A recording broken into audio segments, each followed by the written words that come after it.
South ఇండియాలోనే అతి తక్కువ ధరలకి రత్నాలనందించే ఏకైక సంస్థ 6JVR. రాను రాను బొంబాయికి రాను మిలియన్ వ్యూస్ ప్రొడ్యూసర్ ఈ రోజు పరిచయం చేయాలనుకుంటున్నాను. రాను రాను బొంబాయికి రాను అనే పాట సక్సెస్ఫుల్ గా మిలియన్ వ్యూస్ వచ్చాయి. కంగ్రాచులేషన్స్. అసలు రాను బొంబాయికి రాను సాంగ్ ఎట్లా వచ్చింది మీ దగ్గర? అందరం టీ అవుతున్నాం. ఈ సాంగ్ ఒకటి ఉంది వినండి అన్న అని చెప్పేసి, అద్దాల మేడలు ఉన్నాయి, మేడల్లో చీరలు ఉన్నాయి, ఈ 4 లైన్లు మాత్రం వినిపించాడు. అయిపోయింది, నాకు అప్పుడే గెస్ అయిపోయింది. బా సూపర్ రాము. అద్దాల మేడలున్నాయే, మేడల్లా మంచి చీరలున్నాయే. రాము మీకు ఎంత ప్లస్, ఈ అమ్మాయి లిఖిత కూడా అంతే ప్లస్. రాను నే రాను. నాకు అసలు ఆ అమ్మాయి గ్రేస్ చూసి, ఆ అమ్మాయి చేసిన పర్ఫార్మెన్స్ చూసి నేను షాక్ అయిపోయాను.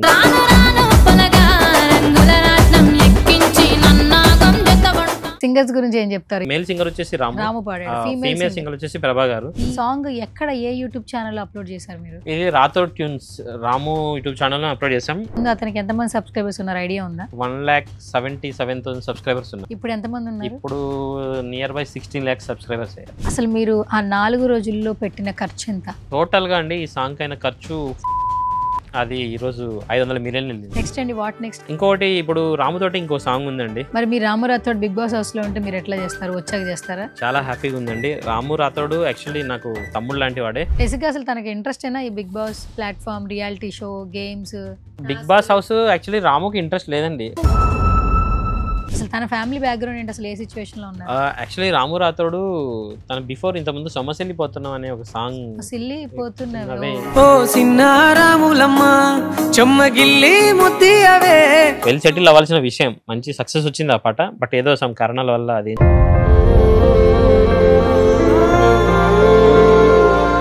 కాకపోతే అప్పటి నుంచి స్ట్రగుల్ ఫీలింగ్ ఉన్నాడు.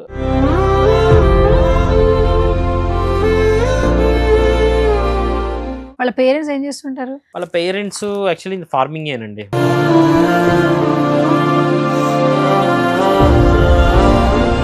రాము సిబ్లింగ్స్ ఉన్నారా? రాముకి 2 అన్నదమ్ములు ఉన్నారండి, 2 అక్క చెల్లెలు ఉన్నారు. మొత్తం వాళ్ళు 5 మంది. రాము రాథోడ్ ఏ నెంబర్? రాము రాథోడ్ అందరికంటే లాస్ట్ చిన్న. ఖచ్చితంగా ఆ రోజు అనుకున్నాను, ఎప్పుడైనా 20 రోజులు సక్సెస్ కొడతావు రాము. అలాగే ఈరోజు మంచి పొజిషన్కి వెళ్ళాడు. విత్ ఇన్ 1 year లోకి చాలా మంచి పొజిషన్కి వెళ్ళాడు. ఆయన హ్యాపీ. హాయ్ హలో నమస్తే, this is Suvarna. Welcome to Suman TV. So ఇప్పుడు ఫోక్ పాటలకి చాలా ఇంపార్టెన్స్ పెరిగిందని చెప్పొచ్చు. బట్ నవే డేస్ ఏంటంటే ఒక పాట మాత్రం ఖచ్చితంగా ఒక ట్రెండ్ అయితే క్రియేట్ చేసింది. రాను రాను బొంబాయికి రాను మిలియన్ వ్యూస్, 500 million క్రాస్ అయిపోయిందండి. ఈ పాటతో ఆ పాటకి డాన్స్ చేసిన వాళ్ళు, సింగర్స్, అలాగే కొరియోగ్రాఫర్లు అందరూ వైరల్ అయ్యారు. బట్ ఆ పాటని మనకు తీసుకొచ్చినటువంటి ప్రొడ్యూసర్ని ఈరోజు పరిచయం చేయాలనుకుంటున్నాను. సో ఈ ఇంత మంచి పాటను మనకు అందించి సక్సెస్ ఎంజాయ్ చేస్తున్నారు ప్రొడ్యూసర్ వలి గారు. ఆయనతో మాట్లాడదాం. హాయ్ అండి వలి గారు. హాయ్ అండి. నమస్తే. నమస్తే. Yeah, first of all welcome to Suman TV. Thank you for inviting. Yeah, చాలా మంది ఏంటంటే ఆర్టిస్టులను చూస్తుంటారు, తర్వాత డాన్స్ చేసిన కొరియోగ్రాఫర్స్ చూస్తుంటారు, బట్ ప్రొడ్యూసర్ చాలా తక్కువ. ఇప్పుడు ఈ మధ్య కాలంలో ఏంటంటే సినిమాలు చేస్తేనే ప్రొడ్యూసర్స్ బయటకు వస్తున్నారు. బట్ రాను రాను బొంబాయికి రాను అనే పాటను మాకు అందించి సక్సెస్ఫుల్ గా మిలియన్ వ్యూస్ వచ్చాయి. ఫస్ట్ ఆఫ్ ఆల్ ప్రొడ్యూసర్ గా కంగ్రాచులేషన్స్. ఎట్లా అనిపిస్తుంది యాజ్ ఎ ప్రొడ్యూసర్? చాలా హ్యాపీగా ఉందండి. ఇంత పెద్ద హ్యూజ్ సక్సెస్, అసలు చాలా చాలా జనాలందరూ చాలా వెల్కమ్ ఇచ్చారు పాటకి, చాలా ఆదరించారు. ఇంత సక్సెస్ అవుతుందని కూడా నేను కూడా అనుకోలేదు. బట్ పడ్డ కష్టం, ఎఫర్ట్, దేవుడి దయ ఈ పాటను ఇంత దూరం తీసుకొచ్చింది. ఓకే, కాదు అసలు మీరేం చేస్తుంటారు? యాక్చువల్లీ అండి, నేను ఇంతకుముందు ఒక 2 సినిమాలకి ఎగ్జిక్యూటివ్ ప్రొడ్యూసర్గా అండ్ ప్రొడ్యూసర్గా చేశాను. ఆ తర్వాత ఈ సాంగ్స్ అనేది, ఈ ఫోక్ సాంగ్స్, అప్పట్లో లవ్ ఫెయిల్యూర్ సాంగ్స్ చాలా బాగా నడిచాయి. సో నేను బాగా ఇంప్రెస్ అయ్యాను. వీటికి చేద్దాం, ఇవైతే మన బడ్జెట్లో ఉన్నాయి కదా, చేద్దామని ఒక ఆలోచనతో వచ్చాను. ఆలోచనతో వచ్చి నేను చేసిన ఫస్ట్ సాంగ్ వచ్చి తేరీ మేరీ కథ అని ఒక సాంగ్ చేశాను. యా, అది హ్యూజ్ బడ్జెట్ అండి. అప్పట్లో ఆ సాంగ్ 2.5 years బ్యాక్ 8,50,000 ఖర్చు పెట్టి తీసాం ఆ పాట. 8,50,000? యా, అది ఇప్పటికీ మీరు 40 millions అబవ్ క్రాస్ అయింది. అల్లా హెల్లా అండ్ తెరీ మేరీకి ఈ 2 ఒకే టైంలో వచ్చాయి. అల్లా హెల్లా సాంగ్, తెరీ మేరీ కథ. ఆ 2 ఒకే ఫ్లేవర్ ఉండడం వల్ల కొంచెం అప్పుడు ఇది ఉంది, కానీ లేదంటే అప్పుడే ఇది చాలా హ్యూజ్ సక్సెస్ అవ్వాల్సిన పాట. బట్ అది కూడా చాలా మంచి హిట్ అయింది సాంగ్. ఆ తర్వాత సెకండ్ సాంగ్ వచ్చేసి ఏం బాయ్ చేసావని ఇప్పుడు ఏదైతే రాను బొంబాయి రన్ టీంతో వర్క్ చేసామో సేమ్ టీమ్. రాము హీరోయిన్ ఒకటే చేంజ్, మొత్తం same music director, same choreographer, అంతా సేమ్. 5 lakhs బడ్జెట్లో తీసాను ఆ సాంగ్ కూడా. బట్ అది అట్టర్ ఫ్లాప్, అది అసలు ఏం వర్కౌట్ అవ్వలేదు. దాని తర్వాత తీసిన సాంగే రాను బొంబాయి. అసలు రాను బొంబాయికి రాను సాంగ్ ఎట్లా వచ్చింది మీ దగ్గర? యాక్చువల్లీ నేను అండ్ రాము మా ఇద్దరు కలవడానికి మెయిన్ కారణం వచ్చేసి మా మ్యూజిక్ డైరెక్టర్ కళ్యాణ్ కీస్. ఆయన వచ్చేసి ఆయన నాకు చాలా క్లోజ్. అంటే ఈ ఇండస్ట్రీలోకి రావడానికైనా, ఇండస్ట్రీలో నాకు మెయిన్ సపోర్ట్ అయినా కళ్యాణ్ కీస్, ఈ ఫోక్ ఇండస్ట్రీ వరకు వచ్చేసి. ఆయన మా ఇద్దరిని ఒకటి చేశాడు, ఏదైనా మా ఇద్దరు కాంబినేషన్ సెట్ చేశాడు. మీ ఇద్దరు కలిసి ఒక సాంగ్ చేస్తే బాగుంటుంది అని చెప్పేసి. ఆ క్రమంలో మేము ముందనుకున్న సాంగ్ ఇది కాదు, యాక్చువల్లీ మేము ముందనుకున్న సాంగ్ ఇంకొకటి. బట్ ఆ ప్లేస్లో అప్పుడు ట్రెండింగ్లో జానపదాలు మాత్రమే నడుస్తున్నాయి. ఈ 6-7 months బ్యాక్ అన్నీ కొంచెం ఓల్డ్ టచ్ ఉండి, ఈ జానపద సాంగ్స్ ఇవి ఏదైతే ఈ ఫ్లేవర్ ఉన్నాయో, హుక్ స్టెప్ ఉండి, ఫీమేల్ అండ్ మేల్ అండ్ ఖచ్చితంగా ఇవన్నీ ఒక సెటప్ ఉండాలని ఏదైతే ప్లాన్ అనుకున్నామో ఆ పైజ్గా ఆలోచించి ఒక 1 week తర్వాత రాము నా దగ్గరికి అన్న ఈ సాంగ్ మీరు వినండి, ఇద్దరం ఒక టీ తాగుతున్నాం ఇద్దరం సరదాగా, ఈ సాంగ్ ఒకటి ఉంది వినండి అన్న అని చెప్పేసి. ఫస్ట్ నాకు రాను బొంబాయిను హుక్ లైన్ కూడా వినిపించలేదు. అద్దాల మేడల్లో చీరలు ఉన్నాయి, ఈ 4 లైన్లు మాత్రం వినిపించాడు. నేను అయిపోయింది, నాకు అప్పుడే గెస్ అయిపోయింది, అబ్బా సూపర్ రాము, ఇదే కావాలి మనకి, ఈ టచ్ ఉండాలి, ఇది కావాలి మనకని. దాని తర్వాత అన్న నేను ఇంటికి వెళ్ళి ఒకసారి మొత్తం అంతా దీన్ని మొత్తం క్లియర్ చేసుకొని నైట్ కల్లా నీకు మొత్తం అంతా ఒకసారి సాంగ్ పంపిస్తా అని చెప్పేసి నెక్స్ట్ డే మార్నింగ్ ఫోన్ చేస్తే మొత్తం అంతా ఈ పాట పంపించింది రాము. లిరిక్స్ రాసుకుంది కూడా రాము రాథోడే. మొత్తం లిరిక్స్ రాసుకుంది తనే, రాము రాథోడే. లిరిక్స్ రాసింది రాము రాథోడే. కాకపోతే ఈ పాట ఈ స్టైల్ ఆఫ్ సాంగే చేయాలని గట్టిగా పట్టుబట్టి, వేరే సాంగ్ ఒకటి ఉంటే దాన్ని అప్పుడు ఆపేసి ఈ సాంగే చేయాలని, ఈ సాంగ్ రావడానికి మాక్సిమం రాముతోటి ఎక్కువ ట్రావెల్ అయ్యాను ఈ సాంగ్ గురించి. అయితే ఇప్పుడు మ్యూజిక్ వచ్చి ఇచ్చిందేమో కళ్యాణ్ కీస్ గారు. అంటే ఇప్పుడు ఫోక్ కి ఆయన దిట్టా బాగా. ఫోక్ ఇండస్ట్రీలో దిట్టమైన మ్యూజిక్ డైరెక్టర్లు ఇద్దరు ఉన్నారండి. అంటే మన సినిమా ఇండస్ట్రీలో ఎలాగైతే దేవిశ్రీ ప్రసాద్ గారు, తమన్ గారు ఉన్నారో, ఫోక్ ఇండస్ట్రీలో కూడా కళ్యాణ్ కీస్ గారు అండ్ మదీన్ గారు ఇద్దరు ఉన్నారు. ఇంకా చాలా మంది ఉన్నారు మంచి మ్యూజిక్ డైరెక్టర్లు. కాకపోతే వీళ్ళిద్దరు ఏంటంటే టాప్ 1లో ఉన్న ఇద్దరు. నాకు కళ్యాణ్ కీస్తో ఒక బ్రదర్హుడ్ ఎమోషనల్ రిలేషన్షిప్ డే 1 నుంచి కూడా. సో ఆయన ఈ కాంబినేషన్, ఈ పాట సెట్ అవ్వడానికి ఒక మెయిన్ బీజం వేసింది అయితే ఆయన. ఓకే, మరి సింగర్స్ గురించి ఏం చెప్తారు? ఇంత బాగా పాడారు. రాము మేల్ సింగర్ వచ్చేసి రాము పాడారు, ఫీమేల్ సింగర్ వచ్చేసి ప్రభా గారు. చాలా బాగా పాడారు రాము కూడా. అంతకుముందు ఆమె ఓపిల్గా వెంకటేష్ అనే ఒక సాంగ్, చాలా పెద్ద హిట్ సాంగ్. ఇంకొక విషయం ఏంటంటే ఆ సాంగ్ లో ఉన్న హీరోయిన్ పూజా నాగేశ్వర్, ఆ అమ్మాయిని నేను ఇంట్రడ్యూస్ చేసింది నేనే. ఆ అమ్మాయి ఫస్ట్ సాంగ్ తెరీ మేరీ కథ సాంగ్. ఆ అమ్మాయితో అంతకుముందు నేను 6 months ట్రావెల్ అయ్యి ఆ అమ్మాయిని ఎలాగైనా హీరోయిన్ ఇంట్రడ్యూస్ చేయాలని చెప్పేసి ఆ సాంగ్ కోసం చాలా కష్టపడి అమ్మాయిని తీసుకొచ్చి ఆ అమ్మాయి చేత తెరీ మేరీ కథ సాంగ్ తీశాను. అది డీసెంట్ మంచి. ఆ తర్వాత అమ్మాయికి చాలా మంచి అవకాశాలు వచ్చాయి, ఫోక్ లో మంచి హిట్స్ పడ్డాయి. ఇప్పుడు ఆ అమ్మాయి మంచి పొజిషన్ లో ఉంది. I'm happy that. అది కూడా ఓకే. అసలు శేఖర్ వైరస్ కొరియోగ్రాఫర్, ఆయన ఇచ్చే స్టెప్పులు అంటే ప్రతి ఒక్కరు చేసేలాగా ఉంటాయి. యాక్చువల్లీ ఆయన కూడా ఫుల్ బిజీ అయిపోయాడు. ఈ పాటతో ప్రతి ఒక్కరు హైలైట్ అయ్యారు. సో మరి డాన్స్ కొరియోగ్రాఫర్ శేఖర్ మాస్టర్ గురించి ఏం చెప్తారు? ఈ సాంగ్ సక్సెస్ లో ఒక సింహభాగం అంటే శేఖర్ వైరస్ గారే. ఎందుకంటే ఆయన యాక్చువల్లీ ఆయన సొంత సాంగ్స్ కూడా ఇంత ప్రమోషన్ చేసుకుంటారో లేదో తెలియదు, కానీ ఆయన ఈ సాంగ్ కోసం ఆయన పడ్డ తపన, ఆయన పడ్డ కష్టం, అసలు డే 1 నుంచి ఈ సాంగ్ విన్నప్పటి నుంచి ఖచ్చితంగా ఎలా అంటే అసలు తన ఇన్స్టా పేజ్లో కానీ తనకు తెలిసిన వాళ్ళతో కానీ ఈ హుక్ స్టెప్ చేయించేసి ప్రమోషన్ చేయించేసి, అసలు నేను ఆయనతోటి ఆ సాంగ్ రిలీజ్ టైంలో ఒక 200 phone calls మాట్లాడింట. 200 phone calls మాట్లాడింట. ఎందుకంటే అన్న ఎంత పోతుంది సాంగ్, అసలు ఈ సాంగ్ ఆయన సాంగే అండి. నా సాంగ్ కంటే కూడా ఆయన ఎక్కువ ఫీల్ అయిందంటే ఇది ఆయన సాంగ్ అనే ఫీల్ అయ్యాడు.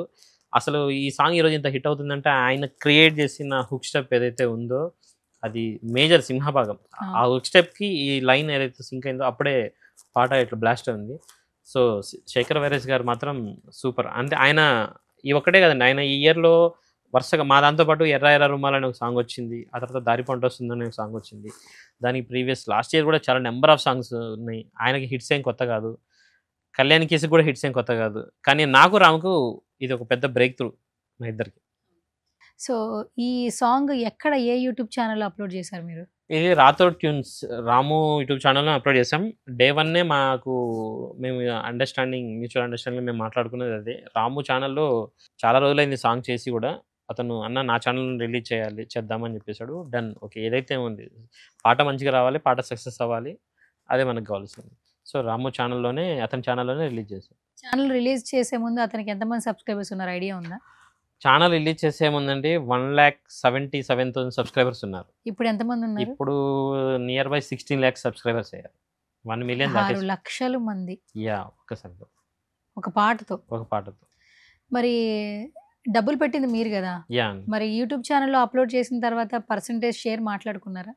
ఇద్దరం యాక్చువల్లీ డే 1 మేము 50-50 అనుకున్నామండి. డే 1 50 రెవెన్యూలో ఏదైనా సరే 50-50 అనుకున్నాం. ఇప్పుడు 500 million వ్యూస్ అంటే అసలు ఈ ఒక్క వీడియోకి ఎంత ఇన్కమ్ వచ్చి ఉంటుంది? ఫర్ ఎగ్జాంపుల్ మీకు తెలియంది కాదు, మీకు యూట్యూబ్లో ఎంత రెవెన్యూ వస్తుందో మీకు తెలియంది కాదు. రాము చెప్పాడు కదా ఇంతకుముందు 3 months, ఒక 2-3 months బ్యాకే బాగా వైరల్ అయింది. అన్న మాకు 1 crore వచ్చింది ఈ సాంగ్ మీద అని. 3 months బ్యాక్ అది. మరి ఇప్పుడు ఇంకా పెరిగింది కదా? ఇంకా పెరిగింది. అది ఇన్కమ్ పెరుగుకుంటూ వెళ్ళిపోతుంది మీకు. అంతేనండి, పెరుగుతూ వెళ్తుంది. హ్యాపీ అనిపిస్తుంది. ఇన్కమ్ ట్యాక్స్ రైడ్ చేస్తారేమో. ఇన్కమ్ ట్యాక్స్ రైడ్ చేస్తారు. పెరిగింది అంటే రాము చెప్పిన దానికి ఇప్పుడు డబల్ అయింది.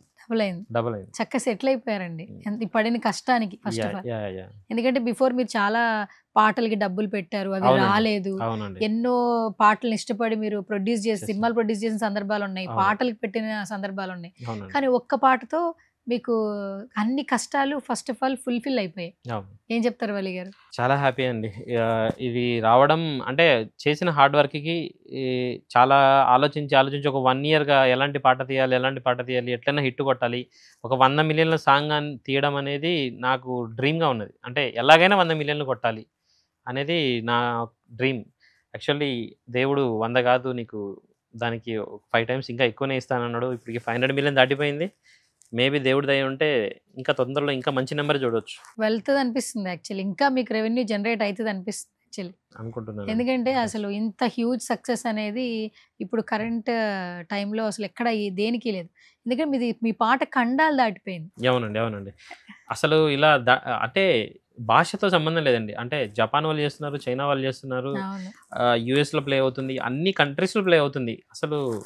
అసలు ఇంత హ్యూజ్ సక్సెస్ వస్తుందని, ఇంత హ్యూజ్ రెస్పాన్స్ వస్తుందని మేజర్ అంటే కళ్యాణ్ కీస్ గారు, శేఖర్ వైరస్ గారు, మా రాము రాసిన పాట, లిఖిత వేసిన స్టెప్, అన్నీ నిజంగా అలా ఏదైనా కదా కలిసి ఒక మంచి బిర్యానీకి అన్నీ సమకూరినట్టే, ఒక మంచి విషయానికి అన్ని నేచర్ సహకరించినట్టే మొత్తం అన్నీ అలా సెట్ అయ్యాయి. ఏ మాట కామాట మీరు రాము మీకు ఎంత ప్లస్, ఈ అమ్మాయి లిఖిత కూడా అంతే ప్లస్. ఎందుకంటే స్క్రీన్ లో అమ్మాయిని చూసినప్పుడు అంతకుముందు అమ్మాయి ఏం చేసిందో ఎవరికి తెలియదు. మీ ఒక్క పాటతో ఆమె ఎక్స్ప్రెషన్స్ కానీ అందరి ఇళ్లలో ఒక అమ్మాయిలా అయిపోయింది, తెలుగు అమ్మాయిలా కనిపించింది యాక్చువల్లీ. సో మీకు అది చాలా వరకు కూడా అంటే మీరు పెట్టిన ప్రతి ఒక్క ఎఫర్ట్కి ఆ అమ్మాయి కూడా ఫుల్ఫిల్ చేసింది. లిఖితని ఇలా పెట్టుకుందామని ఫస్ట్ రాము నాకు తన ప్రొఫైల్ అది పంపించాడు, చూశాను, ఓకే డన్ బాగుందని. రిహార్సల్కి వచ్చేంత వరకు నాకు కొంచెం డౌట్గా ఉంది, అమ్మాయి ఎలా చేస్తుందో. అంటే డీలో చేస్తారు ఇంతకుముందు, ఈ ఫోక్ సాంగ్లో తను ఎలా చేస్తుందో ఏమో అని. అలా అమ్మాయి రిహార్సల్స్కి వచ్చి ఒక్క స్టెప్ ఒక రిహార్సల్ చేశారు అంతే.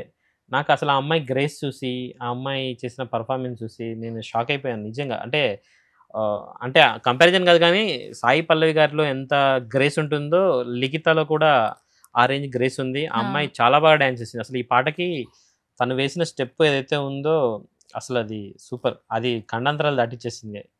అసలు ఈ మొన్న ఇంటర్వ్యూ చేసినప్పుడు కూడా అమ్మాయి ఎస్పెషల్లీ బిఫోర్ కెమెరా అంటే బిహైండ్ కెమెరా చెప్పిన మాటలు ఏంటంటే, నేను చాలా బిఫోర్ చాలా చేశానక్క, కానీ పాటతో నాకు ఒక రికగ్నైజేషన్ వచ్చింది. సో ఈ పాట వల్ల వచ్చినటువంటి సక్సెస్ అనేది టీం అందరి వల్ల నాకు వచ్చినట్లు, కేవలం నా డాన్స్ వల్ల కాదంది. అది చాలా మంచి థింగ్ కదా. టీంతో పాటు నాకు సక్సెస్ వచ్చింది, నా వల్ల కాదు. చాలా మంది నేను డాన్స్ చేస్తే నాకు డాన్స్ వచ్చు అందుకే వచ్చింది అని అంటుంటారు. కానీ అమ్మాయి చాలా చిన్న ఏజ్ అయినా కూడా చాలా మెచ్యూరిటీగా మాట్లాడింది, చాలా చిన్న ఏజ్ అయినా కూడా. అండ్ మీకు అన్ని యాడ్ అయినాయి, ప్లస్ అయినాయి మొత్తం అంతా కూడా. ఇంకొక విషయం ఏంటంటే ఈ లిఖిత అండ్ ఈ సాంగ్ ఇంత అందంగా కనపడడానికి కారణం ఇంకొకరు ఉన్నారు, మా కెమెరామ్యాన్ హరీష్ పాటిల్ డిఓపి గారు.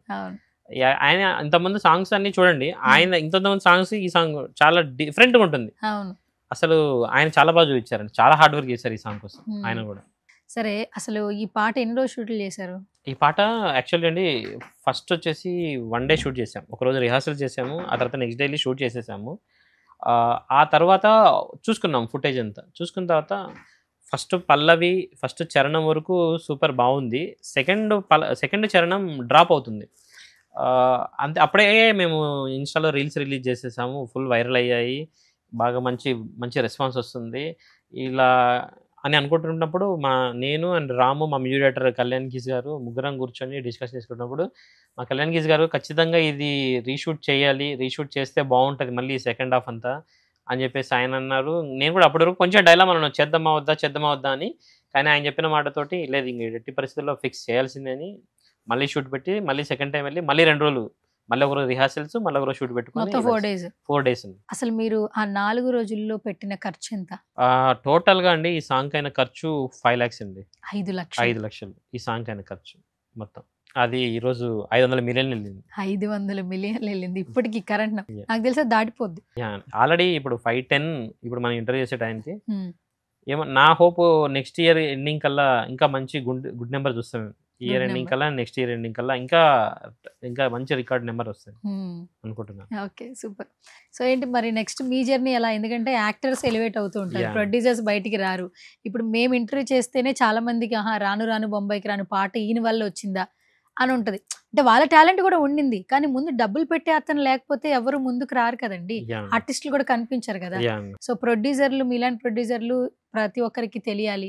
మంచి పాట ఎక్కడున్నా వలి అన్న దగ్గరికి వెళ్తే అన్న డబ్బులు పెట్టి మమ్మల్ని ప్రొజెక్ట్ చేస్తారు. చాలా మంది ఏంటంటే టాలెంట్ ఉన్న ప్రొడ్యూసర్ లేక ఫోకుల్లో వెనక్కి వెళ్ళిపోతున్నారు ఫోక్ పాటలకి. అలాంటి వాళ్ళందరికీ మీరు చాలా వరకు సపోర్ట్ చేయొచ్చు. యాజ్ ఎ ప్రొడ్యూసర్గా ఏం చెప్తారు? డెఫినెట్లీ అండి. నేను ఒక మంచి సాంగ్ ఉంటే ఖచ్చితంగా పిక్ చేసుకోవడం కానీ, సాంగ్కి ఖర్చు పెట్టడం కానీ, నేనైతే అది ఎంతవరకు వరకు ఉంటుందో అంతవరకు డెఫినెట్గా చేస్తాను. ఆల్రెడీ మా ఫోక్ ఇండస్ట్రీలో తెలుసండి నేను, అంటే పలానా అతను బాగా చేస్తాడు, మంచి సాంగ్స్ ఖర్చు పెట్టి అయితే చేస్తాడని. సో వెల్కమ్ అండి. మంచి సాంగ్ ఎవరి దగ్గర ఉన్నా నన్ను కాంటాక్ట్ అవ్వచ్చు, నేను ఖచ్చితంగా చేస్తాను. అంతే. మీది ఎక్కడ ప్రాపర్? నాది ప్రాపర్ వచ్చేసి చిన్నప్పటి నుంచి హైదరాబాదేనండి. నా ప్రాపర్ వచ్చేసి ఒంగోలు. ఓకే. మీ ఫ్యామిలీ రియాక్షన్ ఏంటి? అంటే ఇన్ని రోజులు వేరు, మీరు ఏం చేసినా మీ ఇంట్రెస్ట్ తో చేశారు అంటారు. సినిమాలో డబ్బులు పెడితే అవి రావు, అదృష్టం ఉంటేనే వెనక్కి వస్తాయి అంటుంటారు. సో మీరు పడిన ఇన్ని రోజుల కష్టానికి రాను బొంబాయికి రాను అనేది మీకు ఒక గిఫ్ట్ లాంటిది. మీ ఫ్యామిలీ రియాక్షన్ ఏంటి? యాక్చువల్లీ నేను ఈ సాంగ్ బిఫోర్ వేరే ఒక సినిమా తీసి చాలా డబ్బులు కొట్టాను యాక్చువల్లీ. అట్లా అప్పుడు చాలా స్ట్రగుల్ ఫీల్ అయ్యాయి. చాలా డబ్బులు దగ్గరగా ఈ సాంగ్లో వచ్చినంత దాంట్లో ఆల్మోస్ట్ అంత పోగొట్టాను. ఇంతకుముందు పోగొట్టుకున్నాను డబ్బులు. ఈ సాంగ్తో వచ్చిన సక్సెస్తో ముందు మా నాన్న అసలు సాంగ్సే చూడరు. నేను ఈ షూట్ చేసి ఇంటికి వచ్చేసరికి ఆయన రీల్స్ చూస్తున్నాడు. ఈ సాంగ్స్ రీల్స్ చూస్తూ గట్టి అప్రిషియేషన్ ఇచ్చాడు. ఆయన ఎప్పుడు నాకు అసలు దీని గురించి మాట్లాడు, కంప్లీట్ నెగిటివ్లో ఉంటాడు ఆయన. ఎందుకు నీకు ఈ సినిమా ఇండస్ట్రీ, ఈ సాంగ్స్ ఇవన్నీ, వేరే ఏదైనా బిజినెస్ చేసుకోవచ్చు కదా అనే ఉద్దేశంలో ఉంటాడు. కానీ అసలు ఎప్పుడు చూడండి అతనే చూసి ఇది సక్సెస్ అవుతుందని ఆయన ఫస్ట్ చెప్పిన పర్సన్ నాకు ఆయనే. సో చాలా హ్యాపీ. మా ఫ్యామిలీ అందరూ ఫుల్. ఇప్పుడు మా అమ్మ కానీ, మా నాన్న కానీ ఎక్కడికైనా వెళ్ళినా, మా మిస్సెస్ కానీ అందరూ ఎక్కడికైనా వెళ్ళినా కూడా సూపర్, అందరూ దీని గురించి అడుగుతున్నారు. ఇప్పుడు ఎక్కడ చూసినా వినాయక చవితి ఫెస్టివల్స్ లో అన్ని మీ పాటలే. ప్రతి గణేష్ హ్యాపీ అనిపిస్తుంటది కదా. Okay, super. నెక్స్ట్ అండి, వాట్ నెక్స్ట్, ఏం చేయాలనుకుంటున్నారు? ఇంకోటి ఇప్పుడు రాముతోటి ఇంకో సాంగ్ ఉందండి. త్వరలోనే ఇంకో సాంగ్ కూడా మంచి ఏదైతే మేము అనుకున్నాము రాను బొంబాయి రాను బిఫోర్ ఒక సాంగ్ అనుకున్నాం కదా, ఆ సాంగ్ అప్పుడు చేయలేదు కదా, ఆ సాంగ్ ఇప్పుడు నెక్స్ట్ చేయాలండి. అదే లైనప్ లో ఉంది. ఓకే. మరి మీ రాము రాథోడ్ బిగ్ బాస్ హౌస్ లో ఉంటే మీరు ఎట్లా చేస్తారు? వచ్చాక చేస్తారా? చాలా హ్యాపీగా ఉందండి. రాము రాథోడ్ యాక్చువల్లీ నాకు పరిచయం ఉన్నప్పటి నుంచి, నేనేదో ప్రొడ్యూసర్, అతనేదో యాక్టర్ లాగా కాదు, నాకు తమ్ముడు లాంటి వాడే. నేను ఆ రోజు నుంచి ఈ రోజుకి అతనితోటి మా ఇద్దరిది ఫుల్ అన్న తమ్ముళ్ళ బాండింగే ఉంది. నాకు చాలా హ్యాపీగా ఉంది. మాతో ఉన్న ఒక అతను బిగ్ బాస్ హౌస్లోకి వెళ్ళడం, ఇంత అందరికీ ఇలా ఎంటర్టైన్మెంట్ చేయడం చాలా హ్యాపీగా ఉంది. బిగ్ బాస్ నుంచి వచ్చిన తర్వాత మేము అనుకున్న ఈ నెక్స్ట్ సాంగ్ ఏదైతే ఉందో ఖచ్చితంగా ఉంటుంది, డెఫినెట్గా మంచి సాంగ్ ఉంటుంది. ఇంకోటి బేసిక్గా అసలు తనకి ఇంట్రెస్ట్ అయినా ఈ big boss platform, reality show, games? Big boss house actually రాముకి ఇంట్రెస్ట్ లేదండి. రాము అది అక్కడి నుంచి కాల్ వచ్చిన తర్వాత నన్ను అడిగాడు, అన్న ఇట్లా కాల్ వచ్చింది మరి ఏంటి అంటే, నేనే చాలా పుష్ చేశాను, వెళ్ళాలి రాము, ఖచ్చితంగా వెళ్ళాలి అది ఇది అని చెప్తే, ఎందుకన్నా లేదు రాము వెళ్ళాలి, ఎట్టి పరిస్థితుల్లో వెళ్తే బాగుంటుంది, నువ్వు ఇంకా చాలా రీచ్ అవుతావు, చాలా బాగుంటుంది, కెరీర్కి మంచి ప్లస్ అవుతుందని నేను గట్టిగా నేను చెప్పాను. ఆ తర్వాత అతను కూడా ఆలోచించాడు. ఇంకా అందరి సజెషన్ తీసుకొని వెళ్ళడం నాకైతే చాలా హ్యాపీగా అనిపించింది. హ్యాపీగా అనిపిస్తుంది. చాలా హ్యాపీ అనిపించింది. ఏంటి ఏ విషయంలో స్ట్రాంగ్ రాము రాథోడ్? రాము రాథోడ్ చాలా మంచి, అంటే తన హ్యూమానిటీ మంచిదండి. అంటే చాలా మంచి మంచి మనసు. పర్సన్, మంచి మనసు. ఆ అబ్బాయిది చాలా మంచి మనసు. అందరికీ ఈక్వల్గా రెస్పెక్ట్ ఇస్తాడు, అందరినీ బాగా చూసుకుంటాడు. సో అతను ఎంత ఎత్తుకు ఎదిగినా ఎప్పుడు అలాగే ఉంటాడు. సో అది నాకు అతనిలో చాలా నచ్చిన విషయం. అసలు రాము రాథోడ్ బిహైండ్ స్టోరీ ఏంటి అంటే, ఏం నా కష్టాలు పడేవాడా, మామూలుగా పాటలు పాడుకుని, ఎందుకంటే ఏజ్ చాలా చిన్నదిగా అవునండి, అనిపిస్తూ అవునండి, ఉంటుంది. అవును. అసలు తన ఫ్యామిలీ బ్యాక్గ్రౌండ్ ఏంటి, అసలు ఏ సిచ్యువేషన్ లో ఉన్నారు? యాక్చువల్లీ రాము రాథోడు తన బిఫోర్ ఇంతకుముందు సొమ్మసిల్లిపోతున్నాం అనే ఒక సాంగ్ సిల్లి పోతున్నవే ఆ సాంగ్ తీసాడు. ఆ. యాక్చువల్లీ అప్పుడే అతనికి ఇది చాలా వెల్ సెటిల్ అవ్వాల్సిన విషయం, మంచి సక్సెస్ వచ్చింది ఆ పాట. బట్ ఏదో సమ్ కారణాల వల్ల అది ఏం జరిగిందో నాకు పెద్దగా దాని గురించి తెలియదు. కాకపోతే అప్పటి నుంచి మంచి స్ట్రగుల్ ఫీలింగ్ ఉన్నాడు. డీకి వెళ్ళారు కదండి. యాక్చువల్లీ డీలో విన్నర్ అవుతాడని అనుకున్నాను నేను వాస్తవానికి అయితే. కాకపోతే ఆ డీ జరిగి అయిపోయింది. ఆ రోజు విన్నర్ వేరే వాళ్ళని తెలిసింది. దాని నెక్స్ట్ డే మార్నింగే నాకు కాల్ చేశాడు. నెక్స్ట్ డే మార్నింగ్ నేను యాక్చువల్లీ అనుకున్నాను ఓడిపోయాడు, ఇప్పుడు లూజ్ అయిపోయాడు కదా మా వాడు, ఇంకా కొంచెం ఏమన్నా డిప్రెషన్లో ఉన్నాడేమో అనుకున్నాను. కాదు, నెక్స్ట్ డే మార్నింగ్ కాల్ చేసి అన్న ఏంటి నెక్స్ట్ సాంగ్ ఏం చేద్దామని వెంటనే అడిగేశాడు. అసలు ఎంత మంచిగా ఎంత స్పోర్టివ్గా తీసుకున్నాడు. సో ఖచ్చితంగా ఆ రోజే అనుకున్నాను, నువ్వు ఎప్పుడైనా ఏదో ఒక రోజు మంచి సక్సెస్ కొడతావు రాము అనుకున్నా. అలాగే ఈరోజు మంచి పొజిషన్కి వెళ్ళాడు. వితిన్ 1 yearలోకి చాలా మంచి పొజిషన్కి వెళ్ళాడు. I'm happy. నాకు ఒక సొంత తమ్ముళ్ళలాగా ఇంత మంచి పొజిషన్కి వెళ్ళాడంటే నిజంగా మనస్ఫూర్తిగా చాలా హ్యాపీగా ఉంది. వాళ్ళ పేరెంట్స్ ఏం చేస్తుంటారు? వాళ్ళ పేరెంట్స్ యాక్చువల్లీ ఫార్మింగేనండి. వాళ్ళ పేరెంట్స్ ఫార్మింగే. వాళ్ళది భూత్పూర్ దగ్గర గోప్లాపూర్ అనే ఊరు. సో ఇద్దరు, వాళ్ళ మదర్ అయితే హౌస్ వైఫే, వాళ్ళ ఫాదర్ ఫార్మింగ్ చేస్తుంటారు. రాము సిబ్లింగ్స్ ఉన్నారా? రాముకి 2 అన్నదమ్ములు ఉన్నారండి, 2 అక్క చెల్లెలు ఉన్నారు. ఓ, మొత్తం వాళ్ళు 5 మంది. 5గురు. ఐదుగురు. మన రాము రాథోడ్ ఏ నెంబర్? రాము రాథోడ్ అందరికంటే లాస్ట్ చిన్న. ఓకే, బాధ్యతలు కూడా ఎక్కువ అయితే. అందరి మీద బాధ్యతలు ఎక్కువ. అవునా? ఓకే. సో అలాంటి వాళ్ళు ఉండాలండి. ఫ్యామిలీకి ఒకళ్ళు నిలబడతారా చూసారా, అదేదో మనం చెప్పినట్టు అట్లా ఫ్యామిలీకి ఒకళ్ళు. రాము రాథోడ్ కూడా అలా నిలబడ్డాడు వాళ్ళ ఫ్యామిలీ. నాకు అతను నచ్చిన విషయం కూడా అదే. ఓకే, రెస్పాన్సిబిలిటీస్ తీసుకుంటాడు. అయితే ఇలాంటి పర్సన్ ఖచ్చితంగా బిగ్ బాస్ హౌస్ లో ఉండాలి. బిగ్ బాస్ హౌస్ లో ఉండాలి. చాలా మంది ఇళ్లలో ఇలాంటి రాములు అంటే ఒక అబ్బాయి ఉంటే వాళ్ళ ఫ్యామిలీస్ నిజంగా అంటే చాలా స్ట్రగులింగ్ ఉన్న ఫ్యామిలీస్ చెప్తున్నా. ఇలాంటి ఒక అబ్బాయి వాళ్ళ ఇంట్లో ఉంటే వాళ్ళ లైఫ్స్ అన్ని మారిపోతాయండి. అలాంటి ఒక మంచి person. Okay, done.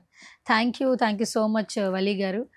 Double congratulations. ఎందుకంటే పాట ఎంత సక్సెస్ అయింది. ఇంకొకటి గామాకు కూడా మొన్న వెళ్ళారు, పాట వల్లే వెళ్ళాడు రాము రాథోడ్. మీరు ప్రొజెక్ట్ చేసినటువంటి ఒక పాట ఖండాంతరాలు దాటేసింది. అసలు అంటే ప్రాంతాలు భేదం లేదు, భాష భేదం లేదు, ప్రతి ఒక్కరు లవ్ చేస్తూ ఉన్నారు. సో ఇలాంటి మరిన్ని పాటలు తీయాలి, మంచిగా మీరు సెటిల్ అవ్వాలి. ఎంతో యంగ్ టాలెంట్ ని ఎంకరేజ్ చేయాలని మా సుమన్ టీవీ నుంచి మనస్ఫూర్తిగా కోరుకుంటున్నాను వలి గారు. So thank you so much for coming once again. And final గా మా సుమన్ టీవీ ఆడియన్స్ కి ఏమన్నా చెప్తారా? సుమన్ టీవీ ఆడియన్స్, నేను యాక్చువల్లీ సుమన్ టీవీ ఈ డే 1 చిరంజీవి గారు వచ్చి ఓపెన్ చేసినప్పటి నుంచి నాకు బాగా తెలుసు అండి. చాలా ఫాలో అవుతాను మన సుమన్ టీవీ. మీ అందరికీ చాలా చాలా థ్యాంక్స్. ఈ పాటని ఇంత పెద్ద హిట్ చేశారు. ముందు మరిన్ని రోజుల్లో ఇంకా మంచి సాంగ్ తీస్తాము. సో థ్యాంక్ యూ అండి, thank you so much and all the very best. Thank you అండి.